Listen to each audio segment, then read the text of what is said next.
Mother's Love. We're back. My name is Ernestine Battles. I am your host for this evening. And every evening. And this is Natalie Battles, my co-host. We come to you today. We miss you guys. It's been a whole 2 weeks. And we're coming to you today to talk about an important subject. And it is about forgiveness, loving one another, and just being there. Times are so short now that we have to be there for each other and to show each other love. Even when we get mad at each other and we say we ain't gonna talk to them and we walk away, never to know if you or that other person will be here tomorrow. We have to forget about some of those things and just continue to love each other and trust each other and work through the problems that you may have. But work through them. Don't ever leave each other, that you all leave to a point that you may not never see each other again. What's going on in our world today. So that's a subject, an important subject that we want to talk about tonight. And if anybody has any thing they want to add, please type it in the comments. Let us know. You know, life is so short. We have so many people dying, young people dying over this police shootings, and our lives are just going away so quickly.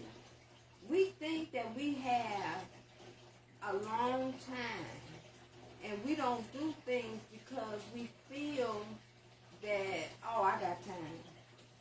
Oh, I got time. I'm not going to worry about that. I got time. But we do not know how much time we have. We live from second to second. I know my mom and them used to say, you live from day to day. But it's not day to day anymore. We live from second to second. So, Jesus said, a new commandment that I give to thee, love one another. So that's what we got to show. We got to show love to our families. Sometimes mothers haven't talked to daughters for years, and fathers haven't talked to their children for years because of something that sometimes we don't even remember what happened. We don't even remember what we got mad about. But yet and still, we still mad. Turn that thing over. Get rid of it and start getting back into each other's lives and loving each other, because time is short. Very, very short. So that's what I had to say. This is what we're going to talk about today. So, Natalie, is it anything that you want to put into that opening? Absolutely. I think you said a lot of the things. You hit the nail right on the head. And for me, when it comes to parenting and teaching that to our children, I'm all about what we pass down and what we teach to our children. We have to make sure that our behavior shows that to our children. Even when we are disciplining them, not doing it in vengeance. And I know sometimes we be big mad. I know we be big mad. Sometimes kids be mad irritating. Sometimes we love them, but I don't mean we love them no less. But in the moment, when you're aggravated or they're doing something, it can be hard not to explode, right? But what does that teach them?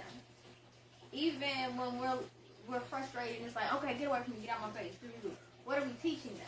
That's the type of behavior that we're teaching them, and that they're going to adapt Because this is what you do when you're frustrated. Okay, they're going to receive that information and they're going to do that to other people. And that rolls into those bigger incidents when they become older and they become adults or teenagers or whatever, and they just write people off completely because they do something that they don't like.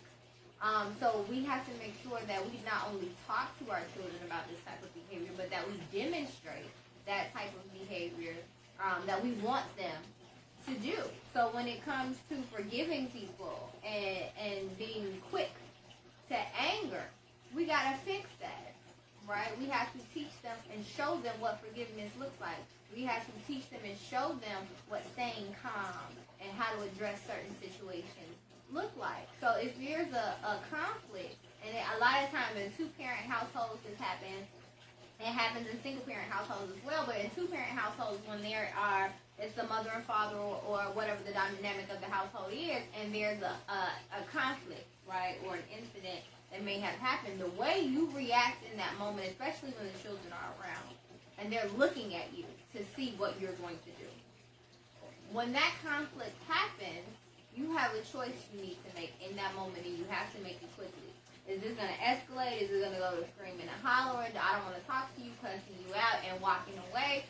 Or are you going to handle it the way you want your children to handle conflicts in the future, which is taking a deep breath,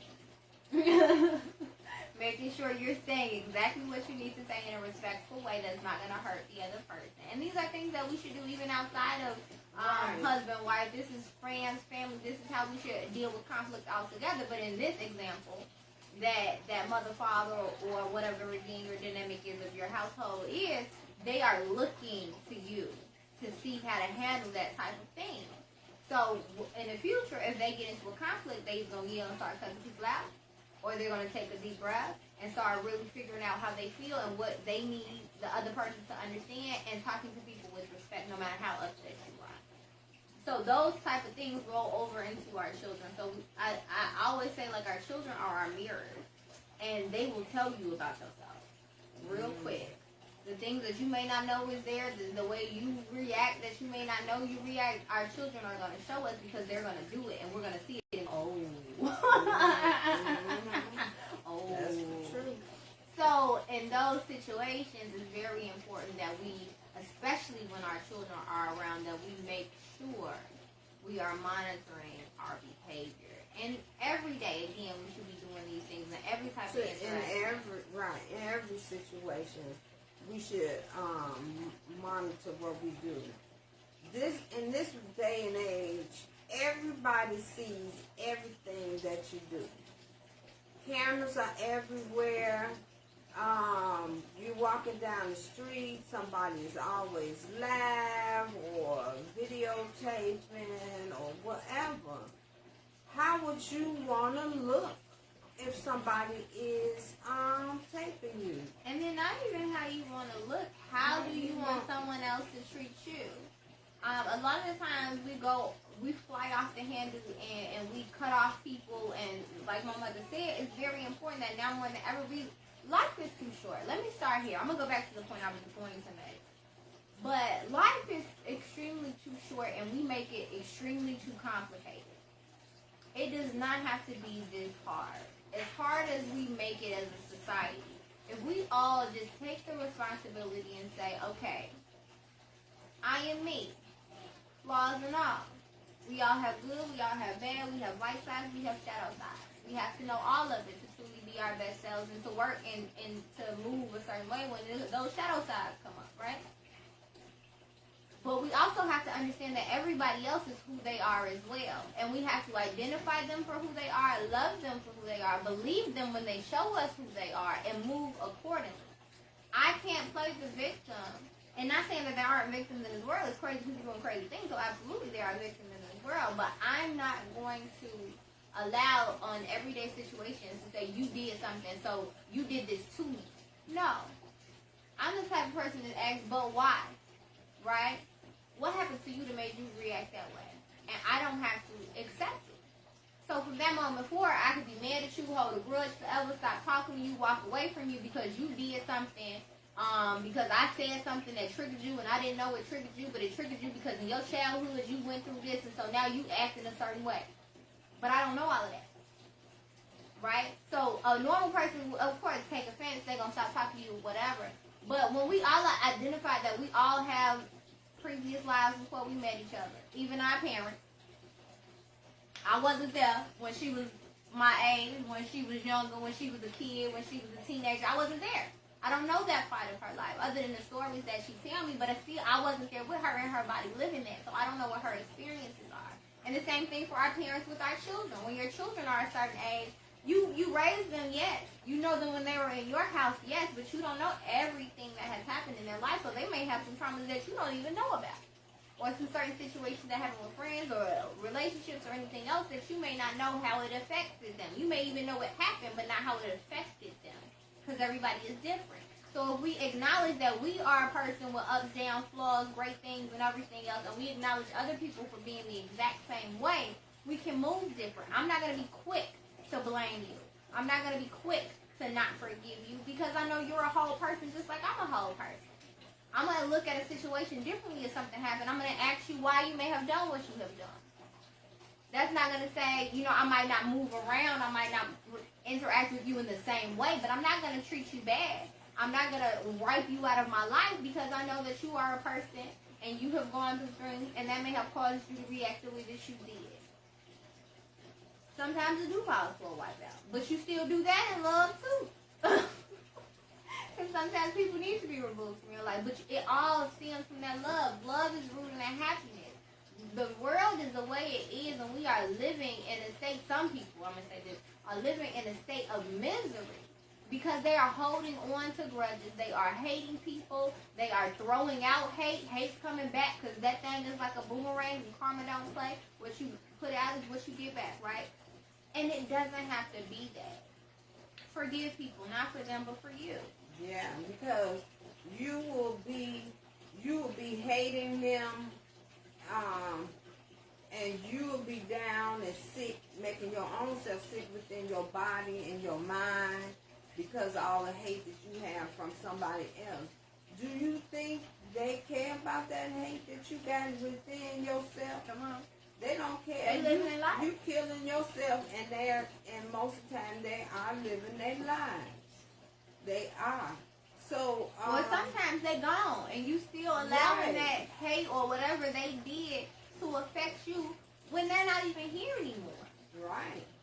It's a healing process that has to happen with us as a people and individually and as a whole as well, where we have to understand that we control our lives. Not everybody else's, because we live on this planet to listen to other people. So some things are going to happen that's out of our control.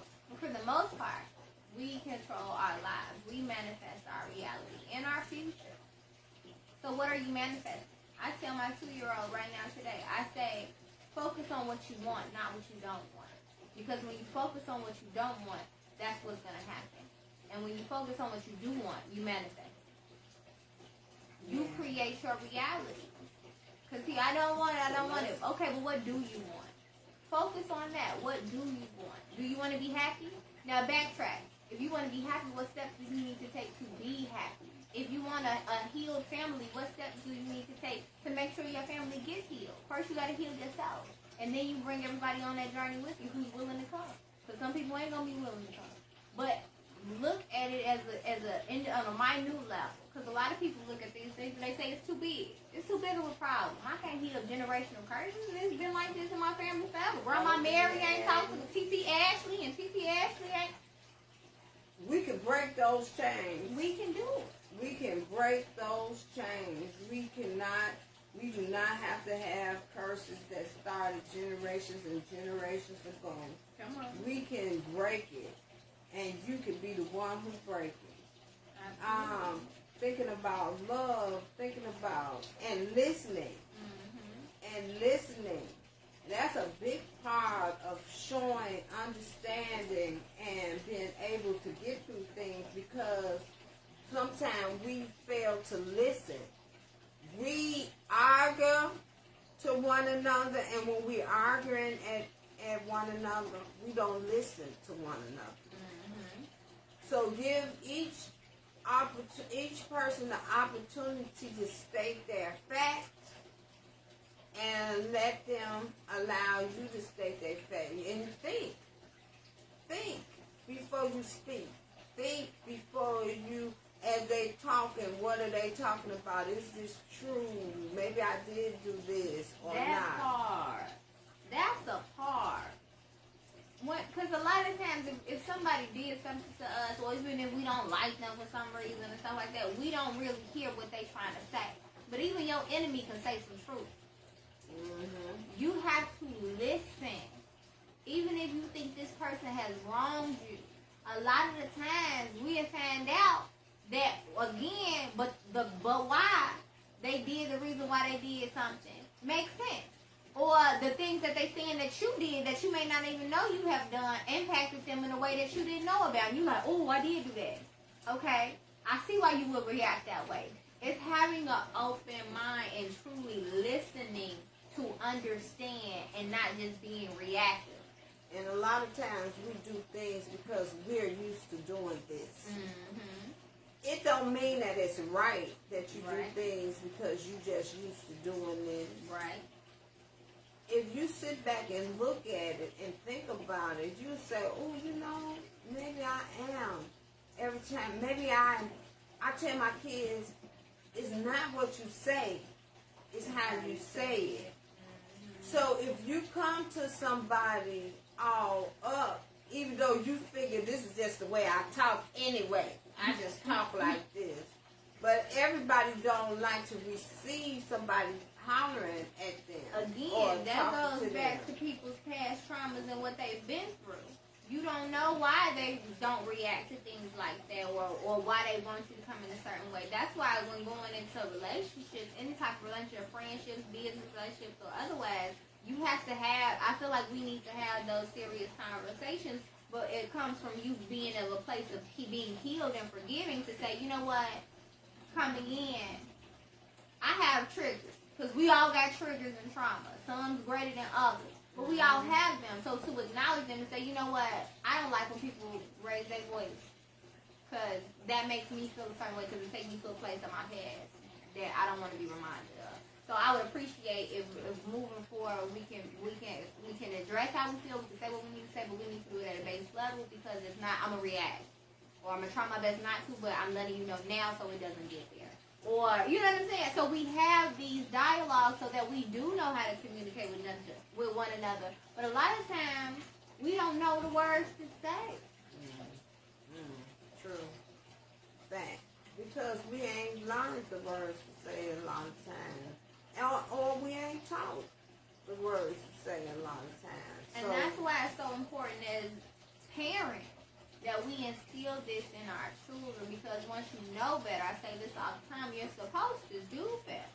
And so we have to make sure that the future generations, talking about healing these generational curses, are not perpetuating the same things, especially when they're detrimental to us evolving as a people individually and as a culture. right, yeah. We have to learn. But to get back to, we talked about how we act when we're out. We talked about how we should act with our family members. To me, it's important to show that love and consideration and respect to each other when you're family members, when you show it to your children, let your children know to show it to you as they come up, then they will show it to their children and their wives or their husbands, and to learn to forgive and say I'm sorry. Ooh, we gotta say I'm sorry. And say I'm sorry when I did something wrong. It is nothing wrong with saying I am sorry. Oh, I did that. I really did do that. I'm so sorry. I wasn't even thinking, or whatever the situation may have been. I think mindfulness that's a word that comes to mind when you said that. For me, mindfulness is a thing that is not truly being taught. To, when you do something, reflect on what you did, reflect on how it may have impacted the people around you, reflect on how the people around you may be feeling, being mindful of not only your feelings, because a lot of times we're not mindful of our own feelings. We're just out here feeling it, don't know why or what we're feeling. But then other people around you as well. We don't take enough care with other people's feelings and emotions, even especially when it comes to our children. And a lot of times when you say, like, we get older and, you know, there's these rifts in the family, and a lot of times it's parents and the children. Because, for exactly what you said, a lot of times the parents are just parenting the way that they knew how, generational curses. Right. And picking up things from their parents, who picked up things from their parents, which picked it up from slavery, because we're gonna speak the truth here. And that causes a rift between that parental relationship between the parents and the child. So the child grows up and now they're harboring feelings for those parents, and they like, I ain't gonna never, like my mama always said, I ain't gonna never be like my parents. She always talks about people that says that and do that. And then also, I don't want to talk to you anymore because I harbored this for so long because I saw the things you did wrong, and you never said you were sorry. You never showed me remorse for saying the things you said to me, even when it came out that you was wrong and I was right. You never, and so those things start to harbor, and those rifts come into play. So when we're talking about, as parents, things we can do to really change these dynamics, saying sorry is one of the smallest, sometimes the hardest, but one of the smallest things that you can do. And you never know how big that is to the other person that's receiving just those words, I am sorry. Absolutely. I was especially to a child, because it's like, you hear me, you see me. A lot of times, especially for young children, it's like, I'm just here existing in your world. But when we actually communicate, explain, talk to our children, ask them their opinion when it has something to do with their life. Because the thing is, as parents, they're living their lives. Even at young ages, they have their own little world. They're not just an attachment of ours. We have our worlds and they have theirs, and when we do certain things, we interrupt things in their world, and a lot of times we have no regard for that. And so having those, right, because we're the adults. But when we really sit and take that time to understand that and communicate with those young people, it's like a breath of fresh air. I was listening to a program. I don't know if it was one of yours, Natalie, or something I was listening to in the car or something. But it was I think it was something you all did. It was a young lady on there, and she was talking about her grandmother raised her.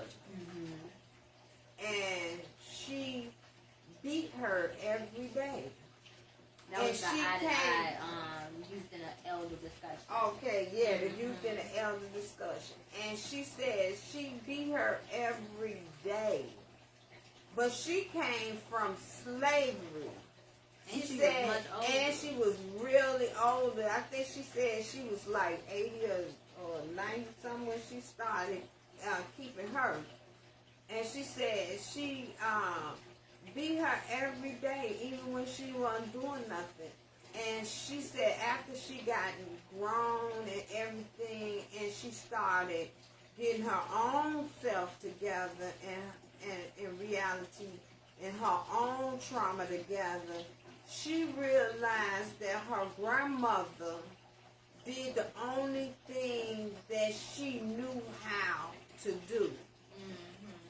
To keep her from doing something wrong, where wouldn't nobody grab her, wouldn't nobody try to get her away from them, because they beat their children into almost submission, that they wouldn't do nothing in front of the white people, for the white people wouldn't take them away from the family or kill them. So, and when she said that, it made me think a lot of things that we do is we use, and it is, because I remember saying, my mama and all them used to say, well, I'll beat you or I'll kill you before I let them kill you in the street. And that's a deeper statement than we realize, because there's research on women and enslaved women at the time, who had that complex reality of life where they had to decide once they got pregnant, am I about to give life to this child in this situation, or am I going to take this child's life? Yeah. So it was hard for them, but thinking about that generation coming up to the next generation, their parents beat them to keep them in submission.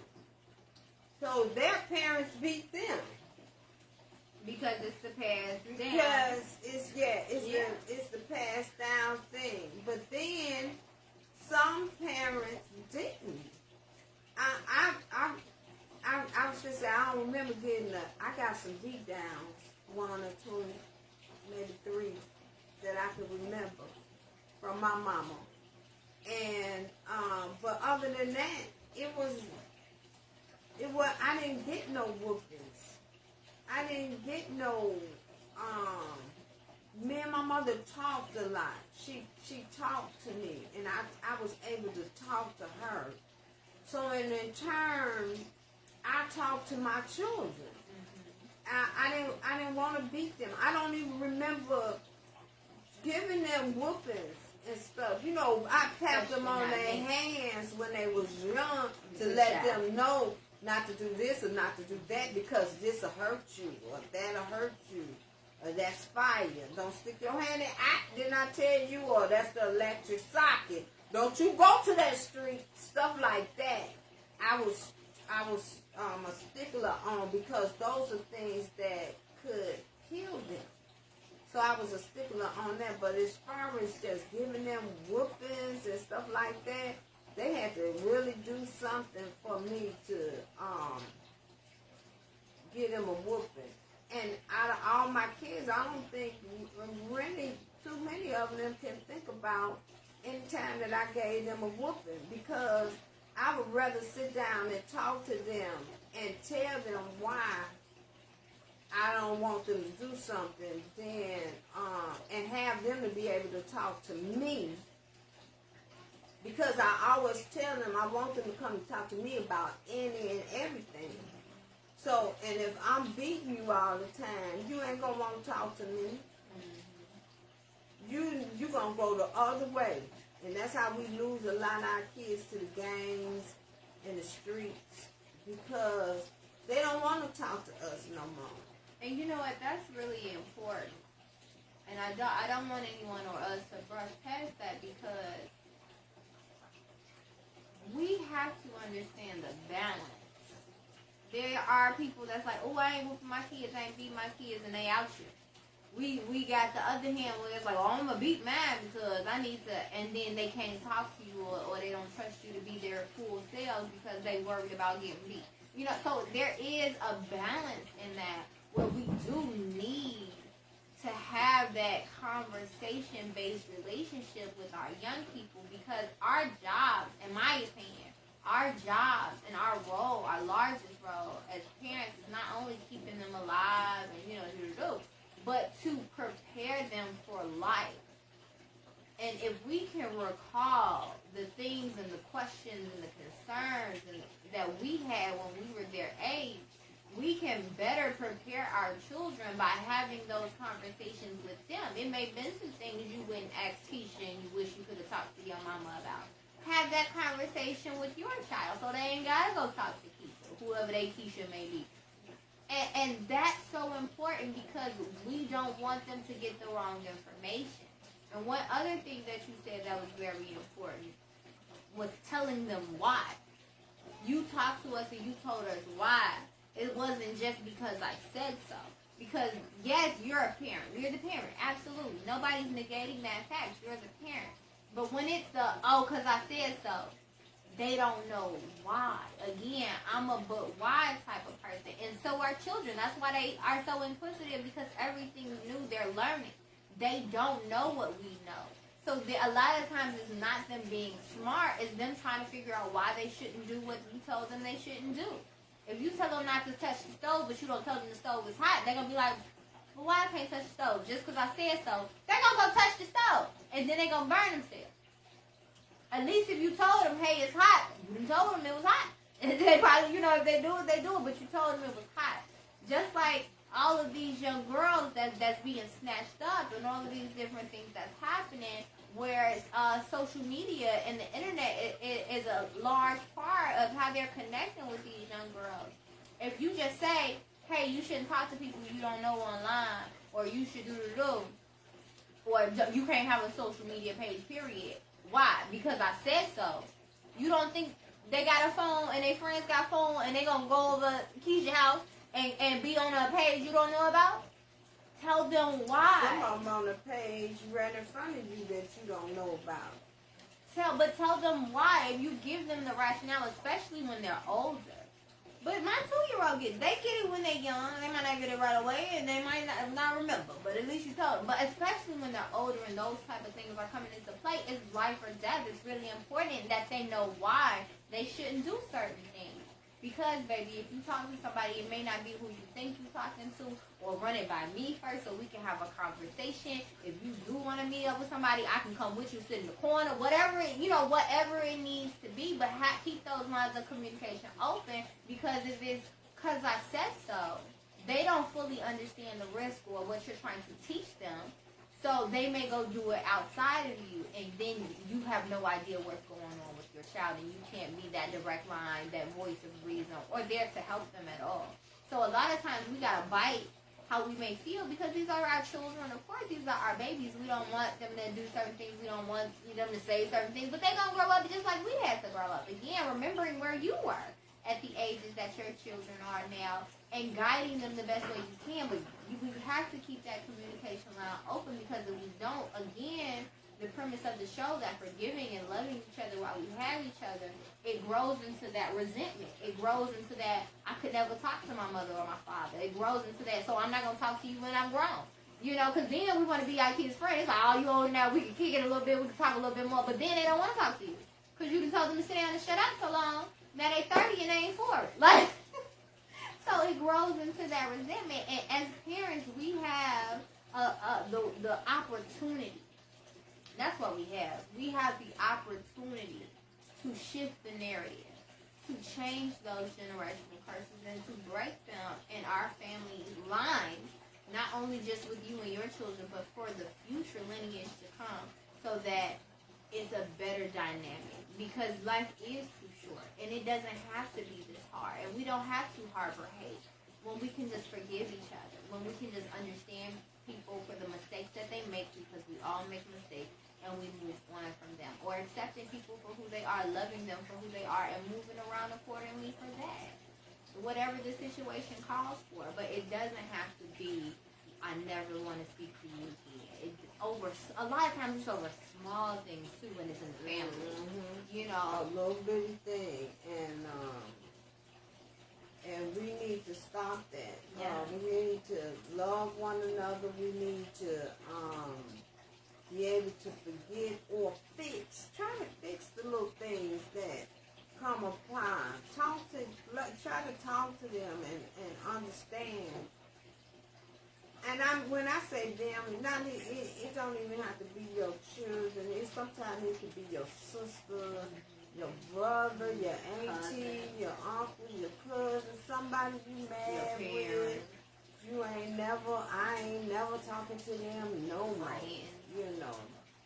And 2 years later, you was like, yeah, I don't even remember what I got mad with them about.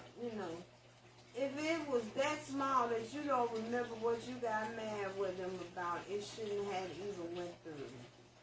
Yeah. It should have been and a lot of times it's ego. It's I don't want to be the one that's wrong, or I don't want to be the one to say I'm sorry first. But is that worth losing the person that you're losing? Is that worth? That's a sorry word. People hate to say I'm sorry. And sorry doesn't make you weak. Sometimes we say I'm sorry when we ain't even the ones to do it. But to end the conversation, to end the stress, to end the strife between each other, somebody gotta say I'm sorry. And I don't wanna live this, or I don't wanna have to go through this. So I'm sorry about it. Let's sit down and talk. And start the dialogue. Because one thing that you just said that's really important, because you fix it. You said forget it. Don't forget it. Fix it. Right. Fix it. Let's sit down and talk about it. Absolutely. And that's very important because it can be fixed. There's small things on this earth. There's a small number of things on this earth that like literally just can't be fixed when it comes to conflict with people. Small number of things. Some things you just can't be. But for the most part, for the things that we're getting upset and removing people from our lives for, it can be solved. Even if it's, I don't feel like you hear me. And that, again, comes to really feeling how we feel so that we can say the words we need to say to get the other person to understand. Because a lot of times, that's what it is. I don't feel like I'm being heard. I don't feel like I'm being respected. I don't feel important in this situation. I don't feel, and we have to say these things to somebody. We can't assume they're just going to feel what we feel on the inside, or subconscious, me throwing a bag across the room, you gonna magically know what's wrong with me. No, say the words. And it doesn't have to be aggressive, it doesn't have to be hostile, but say the words you need to say so that person can understand you. I don't feel heard. What can we do about that? I don't feel loved. What can we do about that? And that's important for your children to have the space to come to you as a parent and say that, so that you guys can change that dynamic. And that we don't get hurt when they come to you and say that. Because we can't get hurt. Because, I mean, we know it hurt, but a lot of times you do a lot of things for your children. You do a lot of things. I buy them this. I take him here. I go to bed. They got their clothes. I make sure they got food. I made sure they got this, and they asked me for that, and I gave them that, and then they come over here, and I asked them to turn up or clean their rooms or something. They tell me, you don't love me, and all this, that, and the other, and stuff like that, out of the blue, and you get hurt, because there we go again. I buy you this, I do you that, I gave you that. But how much time are you sitting down talking with them? How much time are you doing things with them in the house? How much time are you spending with them? Because buying them everything that they want, taking them everywhere that they want to go, is not taking the place of spending some top quality time. And we have to know love languages. I don't know how you guys feel about love language, or if you know what that is, please look it up after this. But everybody has a different love language, right? Is it quality time? Is it words of affirmation? Is it saying, hey, I love you? Or some people's love language is gift giving. Hey, I got you this to show you I love you. Or, hey, let's just sit and chill and watch a movie together. You know, that's that quality time piece. So find out what your love language is, and then find out what the people around you love language is. Because a lot of times we're just doing what we would want, but it's not what the other people would want. So if your love language is gifts, that may not be your children's love language, or that may not be your partner's love language, or that may not be your sister or your brother or your mother or your father's love language. We have to understand again that we're whole individuals with things we want to like, and so is everybody else. My love language is, if you clean up the house, I am so happy. Okay? That's acts of service. That's acts of service. I am so happy. So acts of service is her love language. She like, you ain't even really got to tell me. Just show me. Go clean up that kitchen. Don't tell me. Don't sweep that floor. You good. Yeah. I was real happy this morning. Last night. Just go ahead and do that. But I remember even as children, what are some of the things that they may want to do with you? Because I remember when I was young, we used to save bottles. Big bottles, little bottles, you know, they recycle bottles. And you took them to the store, and you got 5 cents for this one, 10 cents for that one. The bigger the bottle is, the more money you got. You got 25 cents for this one, and 15 for that one, right?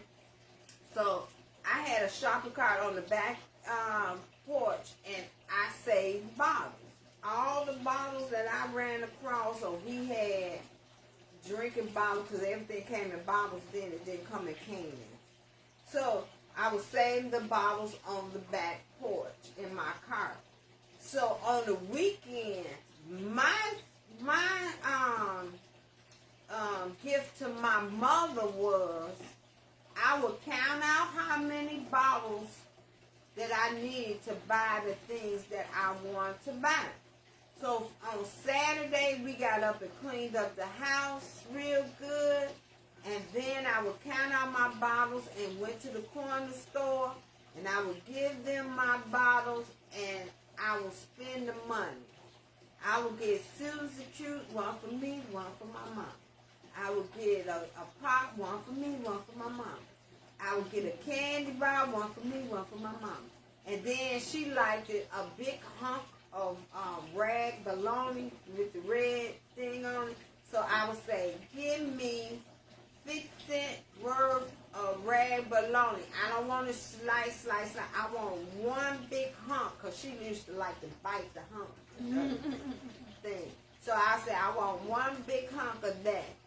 So I would get all of that, and then I would come home, and me and my mother would sit down and we watched the Saturday movies that came on TV.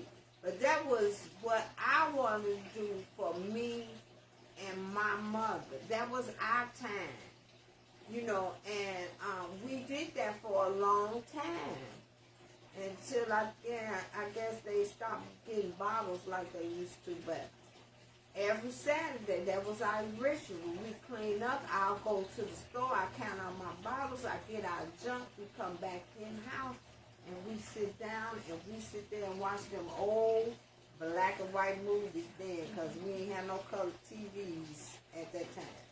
So, and we watch the movies together and sit up there together and laugh and talk. So when we trying to find out the love language of our children or our partners or our whoever that you need to find out those love languages for, see it's something, because it's little as just going out there and buying some popcorn and candy and watching movies. If it's before this pandemic, we can once a week you could go out and have dinner. I usually, when my kids was little, I cooked every day, okay? Except for Friday and Saturday. Friday and Saturday was their days. Whatever they wanted to do, that was what we was going to do. If they wanted to go to the restaurant and have pizza, we went to the restaurant and had pizza.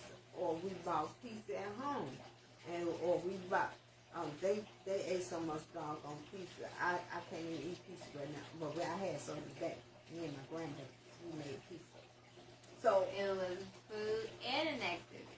Yeah, we made pizzas. They made pizzas, and they had their dinner, and they had their activity making the pizza, and we had lots of fun, and it was delicious.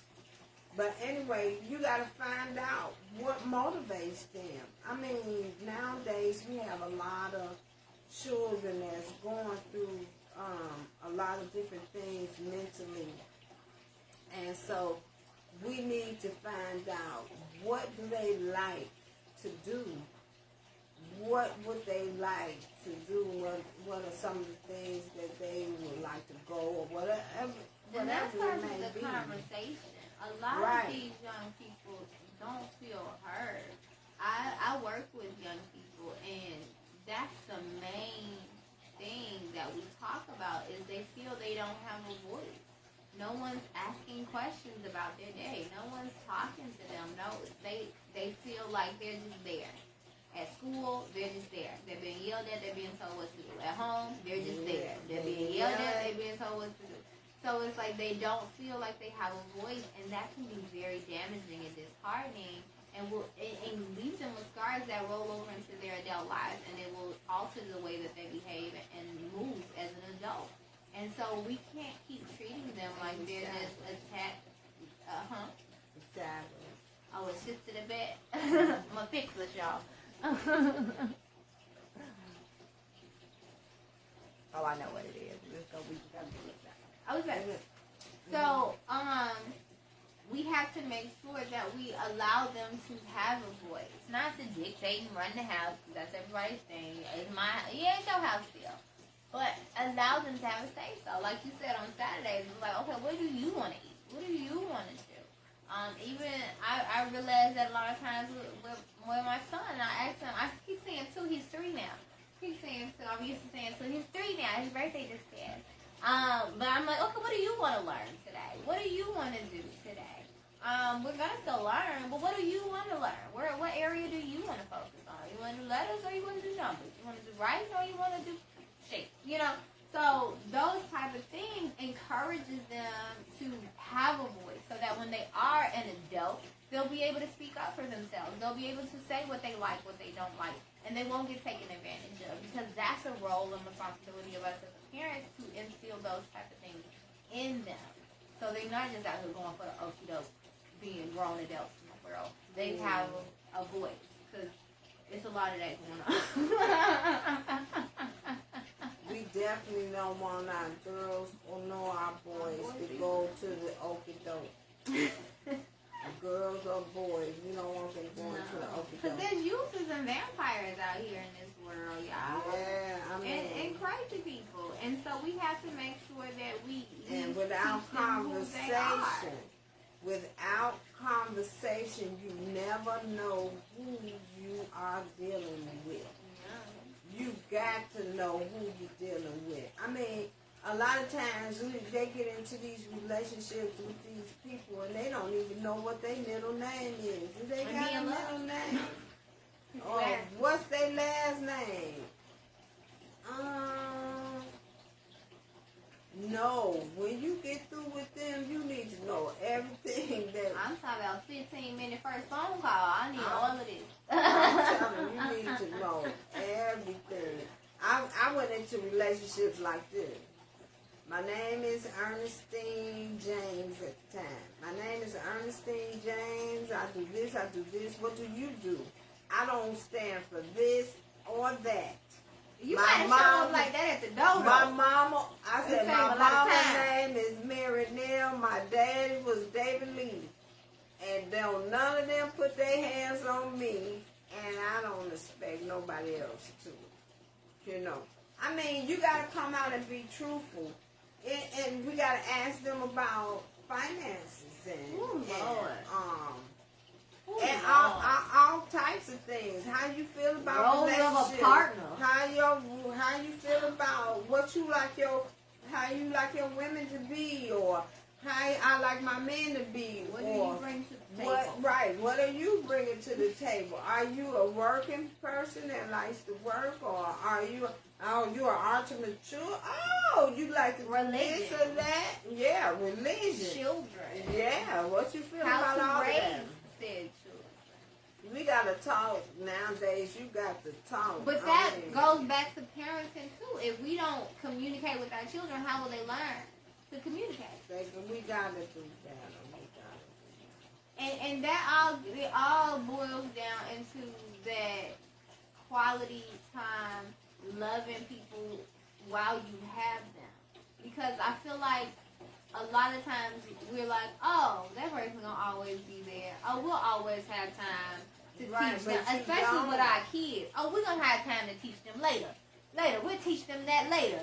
You look up, they be 18 and be like, ooh, dang, I ain't teach them nothing. Like, right. I never had that talk I wanted to have. Even if so, you don't know how long you're gonna be here, and you don't know how long they're gonna be here. Yeah. And if you don't start teaching or talking to your children at a young age, you never know if you have that opportunity. And I know, what time is it?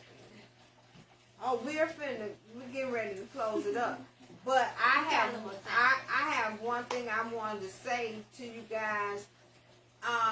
We must look out. Women, we must look out for each other while we're in or out of the street, okay? We got to look out for our children. Women, our little girls, or our boys. Men, straight men, or whoever man. You got women in your life. Look out for for the women and the children in your life. We got too much sex trafficking going on. We got too many missing kids going on and missing women. And so I'm asking everybody before I get off of this show today to look out for one another. It goes back to love. Love is rooted in happiness. We do not have to know each other to look out for each other. We're a community and we're a tribe. Yes. And so if I'm in the street and I see something that ain't right or somebody snatched somebody, I'm going to call the police. I'm going to let you know right away. And if I can divert it in some way, I will. Okay, so look out for one another. Love one another. Show each other that, you know, we're in this world together. We're not separated. It's not about just me. We have a habit of saying, "Now that ain't my business." It's all of our business when it comes to our children, when it comes to our young women and young men, when it comes to us. It is all of our business to look out for each other. And I just want everybody to look out for each other. Love one another. Life is short, it's not as long as we think it is. So as we have this time together, love one another, look out for one another, share things with one another. Because I might not know. I might not know the girl next door been missing for 3 days or got snatched or even raped. I need to know some things that I can look out for her or him. Because this sex trafficking is not just for girls and women, okay? They are pulling these young men and boys off the street too. We're coming up missing. And they used to say we came up missing because they want organs. I don't care if it's organs. I don't care what it is, even if they want a child. Look out for our babies on these streets. Because our babies are getting smaller, getting snatched up smaller and smaller every day. Look out for our babies. Okay? And love one another. Now, I'm going to let Honey be. Oh, y'all don't know her as Honey. That's Natalie. I'm going to let Natalie say what she needs to say, and we're going to close up this for this week. And I love you guys. So, Natalie. I really don't have much more to say. I think you hit the nail on the head. It's all about remembering who we are. We have to remember who we are. We have to remember that we are a loving people. We always have been. We have to remember that we are a tribe. We are one community. We are in this together. And it's not individualistic. It never has been. If you're not winning, I can't win. If you're falling, I can't get ahead. We are on one accord, and we have to be. We have to protect each other. We have to love each other. We have to uplift each other because it's enough for everybody to win all together. Someone doesn't have to lose. You can win together. It's enough for everybody. And when we realize that and start supporting each other, protecting each other, uplifting each other, then we'll be at a better place as a society and as a people and as a culture, specifically talking about black and brown people. Because we are all one. I also want to say, as parents, it's very important that we make sure that, again, like I always say, we set that example for our young people. We set and practice safety mechanisms and precautions with our young men and our young women. We have to train our young boys and our young men to be protectors. We can't just assume that they'll figure it out. We have to teach them that they protect the women in their lives. We have to teach them that they protect their brothers. We have to teach them from a very early age how to do that. Not just say you protect your brothers and your sisters, but showing them how they do that, showing them and telling them why it's important, not because I said so, because it's important because of this, and this. Breaking it down to them and letting them know, and protecting our young women by showing them safety precautions and what they need to do and how they can protect other women. Those type of things are taught, and we have to teach them so they're not as vulnerable. We have to make sure that we instill in what we want into our young people, because the world is programming them every day. Yes. For what we want them to be, what they need to be, not only for us, not only because we're their parents and we want the best for them, but what society can be, what we can be if we all work together and support each other, protect each other, and uplift each other. Okay, well, we had a beautiful show today, and I hope somebody learned something or got something out of it. And as I say every week, love is rooted in happiness, and we must love one another. Forgive today. Yes. Forgive tomorrow. Love your family and your friends today. Love them tomorrow. Forgive them. Love them. And most importantly, I'm talking to you. Look at him. Forgive yourself. Yeah. Love yourself. Because a lot of reasons why we mad at everybody else, because we're really mad at ourselves. Forgive you. Be the best you can be. Every day is a new day to learn something new and be your best self. You ain't what you was yesterday. All right. And so for that, we see you in the next 2 weeks on A Mother's Love. Yes, feel free to share, comment, subscribe. And before we leave, we cannot not mention that we hosting a whole event. Yes. I almost forgot that. Not let y'all know that we hosting a whole event. Y'all, stay tuned. Go follow and like the page and share with other people. This one specifically, fellas, fathers, uncles, granddaddies, we love y'all. But for right now, this one is for the mothers. Don't worry, the men have one coming up too.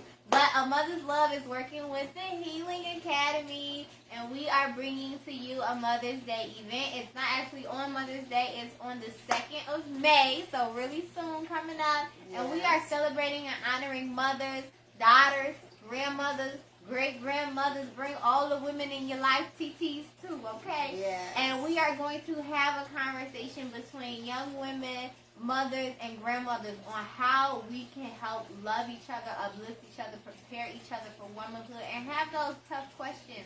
If it is forgiving each other, if it is breaking the generational curses, what womanhood is, and how we are preparing our young women for motherhood, and how our parents prepared us for womanhood. Was it good? Was it bad? And what can we change to make it better?